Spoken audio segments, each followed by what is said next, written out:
Hello guys, welcome to maths Telugu. ఇలా ఏంటి అంటే క్లాక్స్. సో క్లాక్స్ లో మనం యాంగిల్ డిస్కస్ చేస్తున్నాం. సో యాంగిల్స్ లో ఎప్పుడైతే మనకు minute hand is exact and 12 అంటే 12 పైన మినిట్ హ్యాండ్ ఉన్నప్పుడు, ఇక్కడ చూడండి 12 పైన మినిట్ హ్యాండ్ ఉన్నప్పుడు సో మనకి టీటా ఏమవుతుంది ఎగ్జాక్ట్లీ అంటే ఏంటిది 1 o'clock 3 o'clock 6 o'clock ఇట్లా టైమ్స్ ఇచ్చినప్పుడు మనకి యాంగిల్ ఎంత ఉంటుంది. సో మనకి ఫార్ములా ఏముంది చూడండి, theta equal to 30 of h minus 5.5 of m.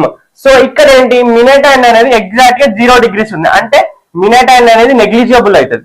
So దాన్ని మనం తీసేయచ్చు. డైరెక్ట్ ఏంటి ఏదైతే అవర్ హ్యాండ్ ఉందో ఇంటూ 30 చేస్తే సరిపోతుంది. అంటే ఇప్పుడు నీకు 1 o'clock దగ్గర టీటా ఎంత సార్ అంటే 30 degrees, 3 o'clock దగ్గర ఎంత 33 ఎంత 90 degrees, సో 6 o'clock దగ్గర ఎంత 180 degrees. సో ఎప్పుడైతే మినిట్ అండ్ ఎగ్జాక్ట్ అండ్ 12 ఉన్నప్పుడు డైరెక్ట్ గా మనకి ఇచ్చిన అవర్స్ ఇంటూ 30 చేస్తే మనకి యాంగిల్ అనేది వచ్చేస్తుంది.